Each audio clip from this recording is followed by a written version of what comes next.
David HaMelech, in describing the Dor HaMidbar, the generation of the Midbar, these are individuals, other than the Erev Rav, the mixtures of people who joined us. The Jewish people who left Egypt were on a very high level. They were good people, they were righteous people, and we can never judge anyone. Definitely not those who were before us, because they were greater than us. But David HaMelech tells us, nevertheless, Am to'eh levavhem vehem lo yadeu derachai. In a nutshell, if you want to know what was going on in their mind, in a nutshell, this is a people, to'eh levavhem. They had no clarity. They were wondering. Vehem lo yadeu derachai. They definitely had no understanding of my ways, Hashem says. They knew I exist. They heard I created the world. They witnessed the miracles that I performed, but they did not understand my ways. How could they? They are like little children discovering what Hashem is. And there's much to discover. And there's some things that we will never know. But what we take for granted today, they did not know. They're just finding out now. So therefore David HaMelech tells us, just remember, they were not aware of everything. They did not fully comprehend what was going on, why Hashem was doing certain things. And because of that, they had questions, they had complaints. And Moshe in Parashat Ekev gives Am Yisrael, this same confused people who did not understand the ways of Hashem, some of the explanation of why Hashem did what He did. So I'm going to go over several limudim, several lessons, and there are many more, but the basic lessons of this parasha, what Moshe is conveying to Am Yisrael. 5 lessons. Lesson number 1. Why does Hashem make us suffer? He holds back food and water for a number of days until we begin to cry and complain. You're taking us out into the desert. Supply us immediately with food and water. Why are you waiting for us to beg for it? Why do you make us go hungry so that we cry out? To Moshe, of course, and to Aaron. What did you do? Why did you take us out to the desert to kill us and to kill our cattle and to kill our children? Many times they actually had this idea of going back to Egypt where they felt they were better off. So why did Hashem make it sometimes difficult? Make them suffer. As the Pasuk says, Vaya'annecha vayara'ivecha. He made you suffer, He made you hungry. What for? The Pasuk beforehand says as follows. Just remember the entire journey that Hashem took you through for 40 years in the desert. What you went through. Everything that happened was Lema'ana notecha. Hashem wanted you to feel some pain. Very strange. Lenasotecha. You know what the purpose of the pain was? To test you. What for? Ladat, to know et asher belevavecha, what's really in your heart. Atishmor mitzvotav lo. Will you observe the mitzvot or not? But wait a minute. Hashem has to test us to figure out what we really are thinking, if we are sincere or not. Hashem knows everything. Hashem knows what's going on in our minds and in our hearts. Obviously, this is not a test for Hashem to find out. It is a test that when we go through it, we will find out. We will see what we are up to. Because this is an important test that we will have in the future. Many, many generations to come in the future, we will be faced with poverty, with hunger, with persecution, with disease, with pain.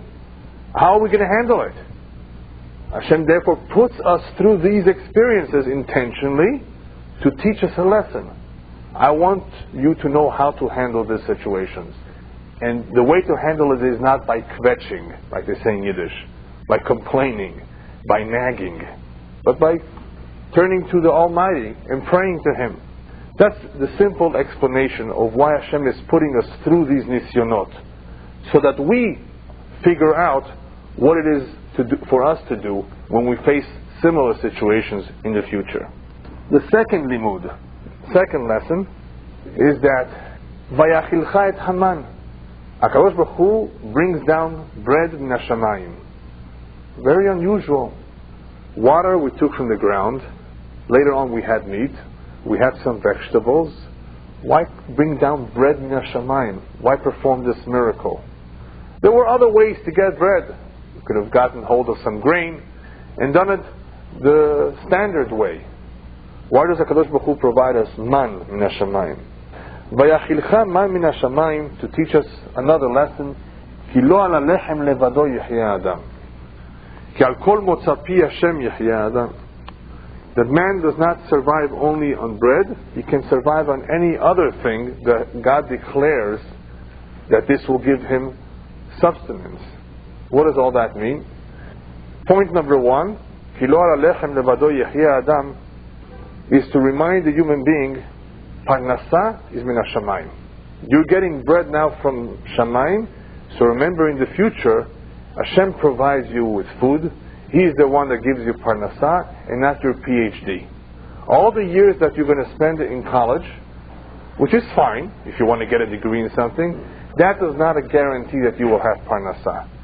Because bread comes min hashamayim. Am Yisrael therefore receives lechem min hashamayim, because lechem represents Parnasa. That is the basic need that all of us have. Remember, lechem, Parnasa, is for me. If you ever need it, you turn to me. Yes, you can write a resume, you can look in the LA Times and look for a job, but just remember, I'm the one that turns the keys. I will decide what kind of a Parnasa you will have, how much money you will make. Parnasa is min hashamayim. Ki al kol motza pi Hashem. Kol motza pi Hashem. Hashem decides what profession, how your Parnasa will come about. Will you have to travel 30 miles in every direction to make a living or not? Al kol motza pi Hashem. One has a hard time making Parnasa, one has an easy time making Parnasa. Al kol motza pi, all the ways, all the professions of how one will gain his Parnasa, that is also min hashamayim. Simlatecha lo valeta me'alecha. While you were 40 years in the desert, just look at your dress, look at your shirt, look at your pants. It did not wither. It stayed fresh. You had an automatic laundromat every single day with the ananei akavot, with the clouds that encircled us, that did our laundry. It stayed fresh. It did not shrink. It did not wither. Hashem, therefore, remember, takes care of all your needs, not just Parnasa. If you read this parasha, you will find that the many points that we will discuss have something in common. HaKadosh Baruch Hu is teaching Am Yisrael, is imbuing in their mind that emunah is not enough. Vayaminu b'Hashem u'b'Moshe avdo. They all believe that God exists. He delivered after all on what He promised He'll do, take us out of Egypt. He performs the miracles. He defeats the Egyptians, who were the most powerful nation in the world back then. Yeah, He's the greatest. We believe in Him. But do we trust Him? Emunah and bitachon are two separate things. People believe. And by the way, when we say we believe, in Judaism, belief means to know for a fact. Other people use the word believe, I don't know for sure, but I believe you. No, we know for a fact that Hashem exists. It was proven to us beyond any doubt. So when we say we believe, we know. But then there's something else called bitachon. Bitachon means I not only believe in Hashem and know He exists, I trust fully in Him. That what He promises, He will deliver. That He takes care of me, because He said so. But we may be facing trouble, and we may think for a moment that Hashem is not around. We may, chas v'shalom, not have faith or trust that He will protect us, that He will help us, that He will provide for us. That is called bitachon. Yes, I was convinced He exists, He created a world. But as many philosophers said, non-Jewish philosophers, yeah, but He bailed out. He's no longer around. That is why there's so much hefkerut, so much chaos in the world. That is why you have righteous people suffering and poor people and the wicked people prospering. In other words, there's no seder, there's no order, there's chaos, because He's not around. The Torah Kedusha therefore emphasizes the importance of bitachon. In Parashat Ekev and in other Parashiyot, Moshe Rabbeinu communicates with us the importance of relying and trusting in Hashem. It's not enough to just have emunah. Because through bitachon, one achieves the following. Number one, he strengthens his faith by eliminating doubts. People may have doubts from time to time. One who has bitachon strengthens his emunah. Number two, he has less worries because he trusts in Hashem. After all, he was taught, Parnasa is min hashamayim. Parnasa min hashamayim is not emunah. it's bitachon. I trust that Hashem will provide for me. And number 3, bitachon Hashem shows true, sincere devotion to Hashem. I fully put my trust in Him. I put my faith in Him. Just like 2 very close friends have complete trust in each other. Complete trust, blind trust. They would never suspect anything. That is the relationship HaKadosh Baruch Hu wants us to have with Him. Because this is what truly leads to Ahavat Hashem. One who has bitachon b'Hashem. One who acquires bitachon b'Hashem will definitely acquire simcha, happiness. They go together. One who's boteach b'Hashem, he's happy. One who's happy, he's not only happy that he's a Jew, he will actually be content with his lot. Sameach b'chelko. Because to be sameach b'chelkecha, to be content with whatever your lot is, a few dollars or a lot of dollars, whatever it is, whatever your package deal is a sign that you are boteach b'Hashem, that this is the tovatcha, for your own good. Because He knows what He's doing. He provides for me. If He decided this is what I need, this is what I'm getting, obviously He knows best. Yes. How do we what? How do we develop it? Yeah, that's what we're going to be talking about now. Yes. I wanted to ask you in the context of Hashem giving Parnasa. When you were in Israel, Rabbi, you said there's so much poverty now. So many people are waiting for their Parnasa. Right. And how do we reconcile what you just said with the fact there's so much poverty now in Israel? A lot of Am Yisrael is suffering from not having Parnasa. I'm going to talk about that too, indirectly. You will have the answer to your question. Why there is poverty, why there is pain and suffering, which is a whole lecture in itself, but some of these ideas are expressed in this week's Parashat. He made you suffer. He made you go hungry. For a reason. There was a reason for it. Nothing happens by chance. Nothing happens for no reason. When we speak about bitachon, just remember, we are declaring that there is divine providence, direct supervision by the Almighty. He did not just create the world. He's the manager. He's the supervisor. Especially on Am Yisrael, which is an Am Segula, His chosen nation. He has a special bond with us, a special relationship. He takes care of all our needs. We sometimes are puzzled. That is what Moshe tries to give us here. Some important lessons that will help us develop that bitachon, because that is what needs to be achieved here. Emunah is somewhat easy. Bitachon is much more difficult. Many observant Jews, righteous Jews, do not have necessarily a lot of bitachon b'Hashem. It requires a tremendous amount of work. You're not born with it. You may be born somewhat with emunah because you are taught that immediately by your parents in school. Bitachon is something that you have to develop. And part of developing that, in answer to your question, has to do with studying about it. When we study the Torah, we study the Nevi'im, Uktuvim, we read about Jewish history, we learn Gemara, we learn Zohar. That gives us some of the lessons that we need to have, some of the teachings that help us develop that bitachon and trust in Hashem, that you have nothing to worry about. Again, it's something difficult, and it's something that needs to be learned. We're talking about bitachon b'Hashem as opposed to bitachon ba'adam. David HaMelech makes fun of trusting human beings. He says, why should you trust a human being, put your trust in a human being? Any day he can leave this world. The wind can live him, he goes back to the earth. You're going to put your money in him? How many people have lost lots of money by putting their trust in a human being? Therefore, don't put your trust in those who appear to be generous and rich. Man cannot help you, cannot save you. Tov lachasod b'Hashem. It is therefore much better to rely and to depend on Hashem. And that is exactly what one individual did. He was sick and tired of depending on people. Anybody he took as a partner in his business either cheated him, did not know what he was doing, and he was always doing poorly in his business because of his trust in human beings. And he tried, and whatever he did not work out for him. One day he decides, Hashem, you're going to be my partner. Whatever I make, 50% for you, 50% for me. And from that day on, business grew. When people came and asked him, what is your secret? He says, it's very simple. Hashem is my partner. 50-50. 50-50, not maaser. 50-50. you can depend on Hashem.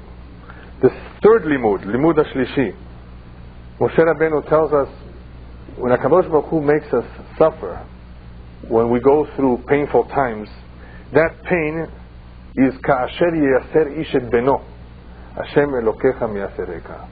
When you are going through pain, it is a pain that a child gets from his father. What kind of pain does a child get from his father? Whether it's a rebuke, whether it's something a little bit more than a rebuke, which can be painful, it's out of love. The greatest love on earth, and the women are not going to like this, but it's still a fact, is the love a father has to his child, much more than the love a mother has to his child. Doesn't mean mothers don't love their children, but many times the love that a mother has towards her child is because she can't stand seeing him cry. It's hard for her. It's the compassion on herself. Kerachem av al banim, the pasuk says. Kerachem av al banim. Hashem, please have pity on us, like a father has on his children, not like a mother has. How many stories have you heard of women throwing their infants in a trash can, in a trash bin? They just had it, they got rid of it. I'm not saying that fathers wouldn't do that, but it has been more seen by women, unfortunately, than by men. And Shlomo Melech says that too. Isha be'elef lo matzati. And I'm not going to get into why that is so. There is a special bond between a father and a son. It's a very loving bond. It's a very strong bond. And unfortunately, it's not necessarily reciprocated.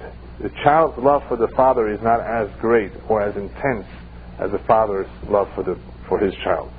We have a relationship with HaKadosh Baruch Hu as a husband and a wife. The Torah is a ketuvah, it's our agreement. But there's also another kind of relationship, the relationship between a father and his son. When it comes to rebuke, you can't say husband rebuking a wife, no.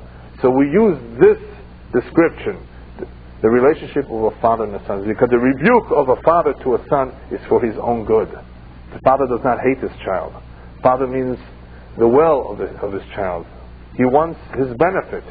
He cares for him. He loves him. Therefore, remember, Moshe Rabbeinu tells us, if you are going through pain, if you are going through trouble, it's because Hashem loves you. And ultimately, He intends to be mechaper. An atonement is for our benefit, that we be cleansed. So you're going to get something good out of this. Therefore, whenever Halila, somebody is very, very sick, undergoing a lot of pain, regardless of the source of the pain, it is good. And that's something hard to explain, hard to understand for newcomers who have no bitachon Hashem and do not understand the ways of Hashem. Why? He's such a righteous man. She's such a good woman. She did tzedakah all her life. Why should she be sick? Why should she die at such an early age? Why should she leave behind 10 orphans? Right? We don't understand the ways of Hashem, but we do have some clues. That is what Moshe is doing us a favor here. You want some clues? I'm going to give them to you. Nothing happens for nothing. Nothing happens by chance. Hashem is in charge, and there's a reason for everything. And you know what? It's for your own good. Therefore, we should never use the word punishment. In Judaism, there's no such thing as punishment. It's a kapara, it's an atonement, if anything. Even death is a kapara. It's for the good of the individual that he goes through pain. The pain could also be a sign, a wake-up call. There are additional ideas. I'm just sharing with you one idea, and that is the idea that Moshe is communicating to us. What you went through, all that hunger and all that pain, all the struggles, all the wars, there was a good reason for that. It's all planned out. Hashem knows what He's doing. He's our Father, and a Father cares about His Son. With these three limudim that emphasize the relationship that we have with Hashem, how strong the bond is, and how much bitachon we should therefore have, nevertheless, there's always a danger that we may forget. Yes, once upon a time we were taught that Hashem takes care of us, Hashem provides for us, parnasam min hashamayim, but unfortunately we are human beings, we have weaknesses. And one of those weaknesses is we forget. We forget. What can we do? So the Torah says, you know what? We're going to warn you. You may have taken all these lessons, you may have learned them by heart, but you may forget. And one of the ways that you may forget is if you become very, very rich. If you ever become very wealthy, the chances of you forgetting are stronger. Veram levavecha v'shachachta. You will become arrogant and you will forget. Because that's what money does. That's what money does. And you can't say it's not going to happen to me, because it can easily happen to almost anyone. Because the more money you get, the richer you become. The yetzer hara that you had once grew along with the money. You may have been a big bal tzedakah when you had a little bit of money. But when your money grew, so did the yetzer hara. And all of a sudden you find yourself being stingy. How? How come? Because the yetzer hara grew along with the money. When a person becomes arrogant, when a person is comfortable, he can become weak in his emunah. He can forget who made him rich. Where's the source of all his blessing? And he may forget that Hashem is the one who really provided him with everything all along. And what will one say if he becomes arrogant? What's the danger of him becoming wealthy? He may say, it's my koach, my strength, ve'otzim yadi, my intelligence, my resourcefulness, my diligence, my ideas. They are responsible for my success. And people think like that. They really do. It can happen to the best people. What does the Moshe tell us? Don't forget. He is the one that gave you all the strength. What does that mean, he gave you all the strength? So Onklos, the Aramaic translation, in the Aramaic translation of this pasuk, Onklos says as follows: He gave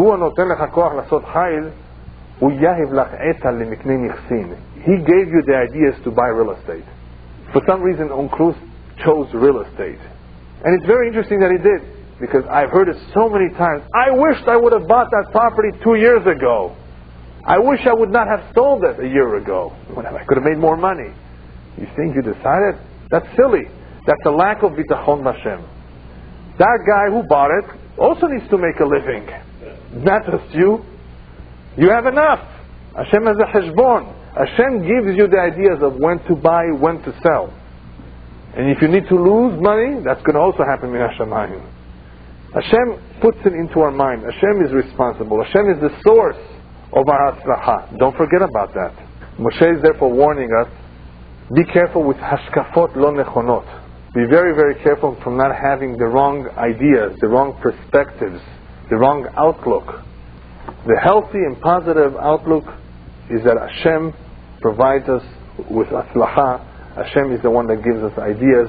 Hashem is the one that enables us to find our parnasah. Everything is min hashamayim. But wait a minute. The pasuk says something else here. The pasuk says that when we become comfortable, we will forget halila. How will we become comfortable? Pen tochal v'savata, you may eat, become satisfied. Uvatim tovim tivnei v'yashavta. You will buy or build many beautiful homes. What's wrong with that? Is there anything wrong with building beautiful homes? It's okay for you to have a mansion if you have the money. Nothing wrong with it, really. As long as you spend just as much money on mitzvot as you do on material things. But the Torah seems to be saying, you know what? This is dangerous. That may lead you to become very comfortable, overconfident, arrogant. So the Be'er Mayim Chaim says as follows. Yes, when a person becomes very comfortable, very, very wealthy, because of all the luxury that he has, he may forget. However, it does not mean that it's a soul for him to become comfortable. What should he do therefore that he should not become arrogant as a result of all the comfort and luxury? Whatever he buys, whatever he builds, should be l'shem shamayim. You're buying yourself something, a fur coat. A fur coat is a very luxurious item. I want to feel comfortable in the cold and look good too. Building a home so I can have achnasat orchim. There was one individual who came to a big rabbi. He said, Rabbi, I want a blessing. What do you want a blessing for? So I can, B'ezrat Hashem, soon buy myself a new car. He said, you want a blessing for gashmiut? Like a new car? Buy yourself a used car. No, I'm not going to give you a blessing for a car. What kind of a bracha is it for a car? You need a house, I understand. A new car, you have to have the latest car? No, Rabbi, B'ezrat Hashem, I want to buy a car because I'd like to help a lot of people who are in the middle of the road who need a ride. As we call it in Israel, a tramp. I stop for people who need a tramp, who need a ride. If that's the case, you want to do mitzvot with your car, then you'll get my blessing. If you do something l'shem shamayim, the Ber Mayim Chaim says, no nezek will befall you. You will not become arrogant as a result of that, because you did it l'shem shamayim, for the sake of heaven. You are shaliach mitzvah, a messenger with the mission of a mitzvah. Shlichei mitzvah inam nizukim, no harm will befall them. So the Torah warns us, pen tishkach. Be careful, because it just may happen that you may forget. That will help us in not forgetting that Hashem is the provider of everything, is to learn and to review our learning, to continuously learn. By continuously learning and reviewing, you don't forget what you learned. The Chumash, the Parashat, we review it every year. We finish it with Zot Beracha, we immediately begin Bereshit again. Review it, freshen up, remind yourself. How do you do that? By learning continuously. Don't say, I already did it once. No, you'll forget. Review. Number one. Number two, it's a very good idea for men and women to learn Jewish history. Some of that is in the Nevi'im Uktuvim, some of it is in other books, in the Gemara, in Midrashim. Read about Jewish history. You will be amazed as to what happened. You can see the design, you can see a little bit of Hashem's plan, because we are so many years after it, we're able to look back and see what happened, what Hashem said will happen, what happened. It's amazing. You can see the Ashgacha. There's so much to gain from Jewish history. You can see that history repeats itself. The same mistakes, the same troublemakers are coming back, incarnated. They have different names. The same people back then. The same politics. And hopefully there's some lessons to learn from all of this. So history is important. To read the history of the Jewish people especially. And number three, to read Sipurei Tzadikim. To read stories of Tzadikim, their lives. Stories about miracles that happen, whether they're recent or not. They strengthen our emunah. They remind us about the Ashgaha. They remind us that Hashem is in charge. That nothing happens by chance. And there's some incredible stories in the 20th and 21st century. And there's some very good books out there that I would recommend. I just don't have the list in front of me. Books that all they do is tell us stories about miraculous events. And when you read them, you know and you realize it couldn't have just happened by chance. Very good way of strengthening our emunah, building our bitachon, and not forgetting that HaKadosh Baruch Hu is in control. Now what happens if we forget, Halila? The casualty, the first casualty of forgetfulness will be Yirat Hashem. The fear of God. That is the one that suffers immediately. Yirat Hashem becomes weaker. And since we're going to talk now about Yirat Hashem, that will be the fourth lesson that is expressed in this week's Parashat by Moshe Rabbeinu. And Moshe Rabbeinu, in elaborating about Yirat Hashem, says, "Ve'ata Yisrael ma Hashem Elokecha shoel mi'imach." And now, Am Yisrael, what does Hashem ask of you? He doesn't ask from you too much. Kim li'ira oto. Just fear Him. That's all Hashem asks of you. Fear of Hashem, that's all. Now obviously we have 613 mitzvot that Hashem asks us to perform. But the foundation of everything, the bottom line is Yirat Hashem. Hashem wants you to be God-fearing. As the Pasuk says, Yirat Hashem hi otzaro. The treasure of Hashem, what Hashem treasures the most of all activities, of all actions of human beings, is Yirat Hashem. Is that they conduct themselves in a way that expresses Yirat Hashem, that they're God-fearing. And there are many ways to express this God-fearingness. Before we talk about how to express it and how to acquire it, how to develop it, I want to mention what the rabbis tell us about Yirat Hashem, and that is that Yirat Hashem is so special, is so unique, that it's the only thing that Hashem does not give us, that we have to acquire on our own. As the rabbis tell us, Akol bidei shamayim, chutz miyirat shamayim. That is for you to acquire. I will give you parnasah, I will give you life, I will give you health, I will give you a wife, a husband, children. I'll take care of you. Akol bidei shamayim. Your whole mazal is from me. I will decide what kind of a package you will have, what age you will get married, how many times you will get married, how many children you will have, what kind of children you will have, how long you will live, how many losses you will have, what diseases you will have, what problems you will have, with neighbors, at work, with the police. All of that is part of one's mazal. We have very little control over that area. Very little control. We're above the mazal. Am Yisrael is above. We can change it. But that doesn't happen too often. Because that particular mazal has a tikkun for us. There's a reason why Hashem put us under that mazal. We can still pray, and we should pray. Because if it's a terrible decree, we can undo the decree. We have a special relationship with Hashem. Am Yisrael me'al ha-mazal. It does not mean that we have no mazal. We have a mazal. A mazal which is customized for us, for every individual. There's one thing Hashem did not give us, that He expects us on our own to get. Yirat Hashem. Yirat Hashem is how we will be judged, how every individual when he leaves this world will be judged. They will not ask him, why didn't you work harder and make more money? Why didn't you build more buildings? Why didn't you buy more real estate? They couldn't care less about that. Because that's part of our mazal. Whatever Hashem allowed us, that is what we were able to achieve, more or less. Yirat Hashem is the only area where we have leeway. How God-fearing do we want to be? How many mitzvot we want to perform? That's all we call Yirat Hashem. Hakol bidei shamayim. Hakol chutz mirat shamayim. There's another Gemara that also says chutz mitzinin upachim, except for catching colds and flus. That's also your responsibility. Dress well when you go outside. Wash your hands before you put something in your mouth. Right? Obviously, take care of your health. Take care of yourself. But other than that, for the most part, Hakol bidei shamayim, you have no control, very little control over what happens in your life. Chutz mirat shamayim. That is the only one area where you really can exercise your free will. In other areas, it's all predetermined, predestination, no free will.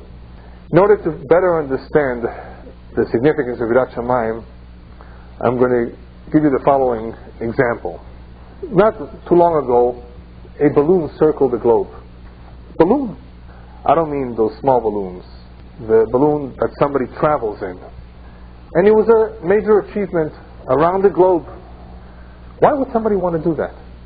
Why are there so many people attempting to go up Mount Everest, the highest mountain in the world, over 29,000 feet? What's the big deal? And there are many other things that you may find in the Guinness Book of World Records. Achievements, difficult, challenging situations that people were trying to achieve. What for? Because anything that is difficult, there are very few people who are capable of doing it. There's less people who are capable of doing it. Whatever there is less of is more precious. Gold, there's not too much of. That is why it's a precious metal. It's valuable. Whatever there's a little bit of is more valuable. Yirat Shamayim is not very abundant in this world. It is something difficult. It's not easy to acquire. And that is why it's so precious. And that is why Shlomo HaMelech finishes his book of Kohelet, which is full of advice from the smartest man that ever lived on earth, Achacham Mikol Adam. He had everything you could ever think of, anything that you can desire. And how does he finish the book of Kohelet? Sof davar hakol nishma. Et Elohim yirav et mitzvotav shemor, ki ze kol ha'adam. The bottom line, the most important thing in life that you should strive for is Yirat Hashem. Because that is what man is all about. That is how he can be measured. That is his true achievement in life, not his mazal, not how much money he made. How do you measure a human being's achievement? You measure his Yirat Shamayim. Ze kol adam. That is what a human being is all about, and that is the tachlit. That is the mission, the only mission that he has in life. Yes, we have to earn a living, but that's not an end. It's only a means. We have to survive. The only end, the only tachlit, ze kol adam, Yirat Hashem. Yirat Shamayim, because of its importance, is really what one should be looking at in shidduchim. Single men, single women who have a preference list, which they're entitled to have. We all have preference lists, well, what we would like to have, but we need to be open-minded. We may not get everything we ever wanted. But what's the most important on that list? It should be not money, not a house, not a car, not a lavish wedding, not a tall girl or a successful businessman. It should be Yirat Shamayim, Midot Tovot, good character, good nature. She's the mother of your children. He is the father of your children. It's not only a spouse, husband, wife. They have other roles, additional roles. They're going to be parents. You want to have a very strong foundation that is based on Yirat Shamayim and Midot Tovot, right hashkafot. Of course, there has to be very good chemistry. You have to be attracted. You have to feel good and comfortable with the person. Obviously, it would make sense that they should be from similar backgrounds. But you can't have everything. You can't have everything. So what's the most important? Yirat Shamayim. Because it's more important, al tevater al zeh. You can give in if she's 4'11", as long as you're not 7'2". 7'2" and 4'11", even the rabbis say is not a good idea. They really say it's not a good idea. It has to make some sense. So don't be picky, because you're not necessarily going to get everything you ever wanted. But don't give up on Yirat Shamayim and Midot Tovot, because if he or she is not as attractive, so what? But he's Midot Tovot, he's Yareh Shamayim, Talmid Chacham. That's something to look for. So what if he or she is poor and you have to come up with the money to pay for the entire wedding? Go ahead and do it if he or she has Midot Tovot in Yirat Shamayim. That you should never give up, because that's the most important thing. There are various forms of Yirat Shamayim, 3 levels in Yirah. One is Yirat HaOnesh. Why don't you speed when you go down Beverly Boulevard? Because you don't want to get a ticket. Why don't you commit an Avirah? Because you're afraid of being punished. That is the lowest level of Yirah. The second higher level of Yirah is Yirat Het. I don't want to commit the sin because it's going to blemish my neshama. Or I don't want to speed because it's dangerous to speed. I may hit someone. I may get hurt myself. It's a little bit higher level. You're not concerned about getting the ticket. You're a little bit more idealistic here, a little bit more rational. The highest level of Yirah is neither of these two. Yirat Hashem. I love Hashem. Because I love Him so much, I'm afraid to do anything against Him. I don't want to hurt that relationship. When two people really care about each other, one is afraid to step on the other person's toes. One wouldn't say a word that may offend the other person. He's afraid of doing that because he loves her or she loves him so much. That is the highest form of Yirah. Yirah hakshura be'ahava. A fear that is tied to love. We fear Hashem because we love Him. That is the highest form of love. Well, if we were to use the example of the highway patrol, we don't speed because we believe in the law. We love it so much. We think it's correct. It's the right thing. Obviously, we can't compare the two. But Yirat Hashem, the highest form of Yirat Hashem, is not because we're afraid of punishment. It's because we love Hashem so much we wouldn't want to do anything against Him. Husband that truly loves his wife would never betray her, would never want to do anything that would cause her pain. The other way around too. A woman who loves her husband, two friends who really care about each other, would never do something that will hurt the other individual. If they are willing to do that, it's not true love. It may be 80% affection, but not 100%. One who truly has Yirat Hashem will not be afraid of anybody. As the Torah emphasizes various times in this week's Parashat, when you enter the land of Israel, Lo ta'arotz mitnehem, don't be afraid of this enemy. They may have more guns than you, so what? I will be there for you. I will defend you. I will fight for you. If you fear me, you have no reason to fear anyone. If Am Yisrael would truly fear Hashem, they wouldn't be afraid of anybody. They wouldn't need missiles. They wouldn't need tanks. Hashem yilachem lachem vatem tacharishun. Hashem would fight all the wars, as He did in 48 and 67, and even in Yom Kippur War, even though there were more casualties. It was from Hashemayim. Obviously, we went out with tanks because we're not on the madriga, we're not on the level where we can do without them. One who's truly Yareh Hashem is not afraid of any human being, of any other creature in this world. So how do we acquire Yirat Shamayim? Torah says in this week's parasha, Umaltem et orlat levavchem. You should circumcise the orla, this blockage in your heart. Circumcise meaning remove it. Circumcision of the heart? I never heard of that, you might say. Circumcision of the heart. How do you do that? So the commentaries explain it means to work on one's midot, to work on one's character, to improve one's character. We cannot change our nature, but we can control it. We can improve it. That is one idea of Maltem et orlat levavchem. Another idea is hasarat ta'avot, resun ta'avot, control of our desires, our worldly desires. We have to have control over them. And number 3 is being careful not to be stubborn. Umaltem et orlat levavchem.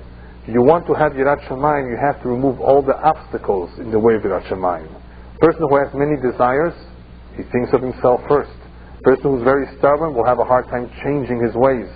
A person who does not work on his midot will not truly be a Yirat Shamayim. He cannot be a truly God-fearing individual. Why can't a person be a truly God-fearing person if he does not control his tavot, if he does not work on himself? Because when a person has many desires, when he commits many sins, the neshama becomes sick. Now what happens when the neshama becomes sick? Well, what happens when a human being becomes sick? Try to give him dinner, any cheshek, any teavon. I have no appetite. When somebody tells you that, he may be sick. Well, a sick person, a really sick person, has no appetite. The Kabbalah says when the neshama is sick, it has no appetite for mitzvot. It loses interest. En lo cheshek. He's not interested. When somebody shows no interest, you know that his neshama is sick. The neshama became sick perhaps as a result of many avonot that bring about tum'ah. And this impurity called tum'ah creates mesachim, creates partitions between us and the Almighty. And these partitions cause harchakot, cause distance. And the further we become from Hashem, the less interest we have in coming back. Halillah. Yirat Shamayim needs to be expressed. You cannot just believe in it and say you have it. It has to be expressed. How is it expressed? David HaMelech gives us an example. Shiviti Hashem v'nirvi tamid. I have Hashem in front of me all the time. What does he mean? I assume that He's around me at all times, and therefore I'm concerned with my actions. Does Hashem approve of what I'm about to do now or not? I'm always concerned because Hashem is before me, Hashem sees me. Hashem is aware of what I'm doing. Shiviti Hashem v'nirvi tamid. Therefore, I always consider, how will Hashem think of this? What will He say about this? That is an expression of Yirat Shamayim. You're concerned about that. One rabbi in the yeshiva that I went to, if he wanted to know if a bahur is Yirat Shamayim, for shidduchim or for other reasons, he would ask some people who knew him, tell me, does he talk in the middle of davening, in the middle of the prayer? Does he just go ahead and talk? That means he has no respect for Hashem. That was his way, and that's true. If a person has no respect for the Torah, for the Tefillah, that means he shows a lack of Yirat Shamayim. There are various ways to express Yirat Shamayim, to demonstrate Yirat Shamayim. David HaMelech basically tells us, have continuous awareness of your actions. A person who wants to work on himself, he says, you know what? I may have done something wrong today. Perhaps I should ask her or him for forgiveness. Maybe I insulted him or her. That is an awareness, a sensitivity that shows Yirat Shamayim. Maybe I did something wrong against Hashem. The one who is complete, Adam HaMushlam, in Yir'ah and Ahavat Hashem, reaches the following level. David HaMelech goes to an additional higher step when he says, Tzame'an nafshi le'Elokim. I thirst for Hashem. When we are very close to someone and we haven't seen them or spoken to them for a while, we've missed them very, very much. When you miss someone, it shows you, and it shows them, that you really care about them. That there's an intense kesher here. And that is why you have gaguim. You miss the person. Tzame'an nafshi. David HaMelech is saying, I thirst to be in the Echal of Hashem. I thirst to study the Torah. I thirst for the presence of Hashem. I want it so much. I miss it. That is the highest level that one can attain. When the neshama, that's all it thinks about. When you really love someone, you really like someone, you're very much attached to someone, you think about them a lot. They're on your mind. Hashem wants us to have that relationship with Him. Think about me all the time, just like you would think about those who you care about. Be thirsty. Desire to do more. Desire to be with me. When one is able to express that, he has reached a very, very high level indeed. So the big question is, why aren't too many people on this level? The simple reason is, for the same reason, not too many people are mourning over the destruction of Yerushalayim. Not too many people are complaining and crying, Tzion azavani Hashem, as the prophet says. Hashem has left me, abandoned me, even though it's not exactly so, but it appears so. Not too many people are sitting and mourning and crying about that, for the same reason. What is the common reason between these two? The lack of thirst, the lack of interest, is that we have lost our sensitivity. People who lose their sensitivity for the presence of Hashem, for this special relationship, eventually are not even impressed by miracles. Didn't you just see this miracle? Nah, it could be it was just a coincidence. It was just nature. When you lose interest as a result of losing sensitivity, you're no longer impressed. It's very difficult to be convinced, therefore, of that this is in fact a miracle. All because we've lost sensitivity. So the next question is, how do we lose sensitivity? How does that ever happen? Basically, one loses sensitivity when one commits many, many avonot. And these avonot go on and on and on and are never repaired. I tell people, husbands and wives, do yourself a favor. You ever get into a fight? That's okay, it may happen, you disagreed. Make up before you go to sleep. If you allow all these disagreements and all this friction to build up over 10 years, and now you're saying, well, we can't get along. Should we think about divorce? No, go to a marriage counselor. That marriage counselor is not going to help you because you've lost all your feelings for your spouse. After all these years of not resolving your conflicts, of allowing all this friction to build up, you have no more feelings. You don't love the person anymore. Make up. Go out. Stimulate it. So you should not only have difficult times, so you should have some good moments too.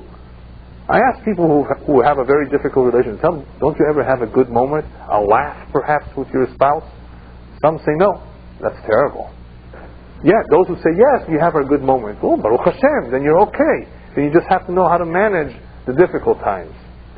One who allows all the avonot that generate tum'ah and archaka and distance to go on, and he doesn't correct them, eventually loses interest, loses his sensitivity. His neshama becomes sick, as we said before. Some become so sick that when they see kedusha, when they sense kedusha is approaching, they come out against it so hard. We see this in the Knesset today. There are some individuals who attack anything that smells of religion with ferocity, because unfortunately they're completely immersed in tumah. They're so sick, the neshama is so sick, not only have they lost interest, they're actually attacking the kedusha. Attacking kedusha. This is our own people, because their neshama is sick. We can't allow the neshama to become sick, so we have to repair our mistakes, our avonot, as soon as possible.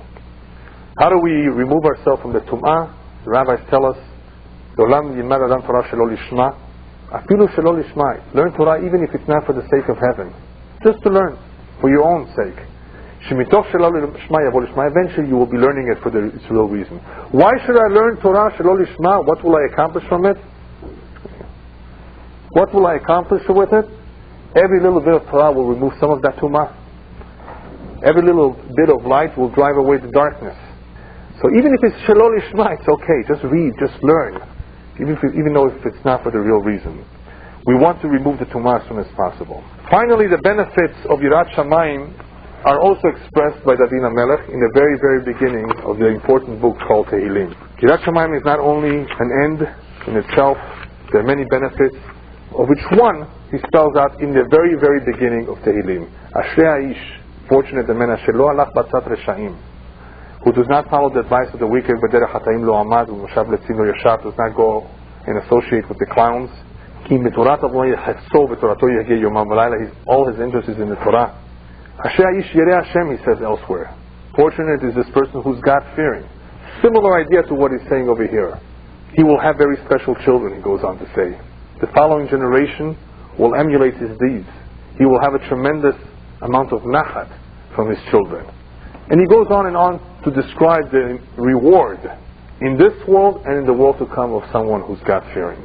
Another idea that perhaps can help those who have been very, very immersed in tum'ah, as the Nabi says in this Wishatara, look back to your forefathers, where you come from. They were very special people, your grandparents. They were willing to give their life for Judaism. Do you know what that means? That means you have the potential too. Rabbi Akiva and Resh Lakish, Chazru b'tshuva, when they were older, Resh Lakish was the head of all the thieves, gangster, and became a tremendous Talmid Chacham. Rabbi Akiva, you know who he was and who he became. People even later in life have done teshuvah, because we all have the potential. A Baal teshuvah demonstrates that in reality he's a diamond. The diamond was dirty. It was polished, and it came out shining. And that is what Rav Chaim Vital says about our generation. Most of the neshamot are reincarnated today. And many of them could be tzaddikim. Many amongst us could be righteous people from before. We're not even aware of our ma'ala, of how great we may have been before, and what our real potential is. The fifth lesson in this parasha is Lo tavi to'eva. Be careful not to bring a to'eva, an abomination, into your home. We have enough troubles outside, so please do yourself a favor. Don't invite it into your home. Don't bring a TV. You have enough of it outside, all the pornography, all that abomination. Bringing it into your house and watching it? Do yourself a favor. Don't bring yourself into a nisayon. You're testing yourself. You're tempting yourself. We have enough temptations outside. Why do it to yourself? Torah is reminding us, please, you have enough trouble, enough challenges outside. Don't bring it into your home. Because then the battle is even more difficult. I'd just like to finish with the word Ekev. The Torah begins, the Swiss Parashat begins with the word Ekev. Ekev means a heel. And there are several ideas expressed in this word Ekev. One is not to be mezalzel, not to show a lack of respect and consideration to the small mitzvot that we trample on with our heel. Mitzvot that we consider small, like not answering amen on time, not making a blessing, not wearing tzitzit. People treat them very, very low. This is not that important. Be careful even with the small mitzvot. That shows Yirat Shamayim. You're careful with the small as much as you're careful with the big.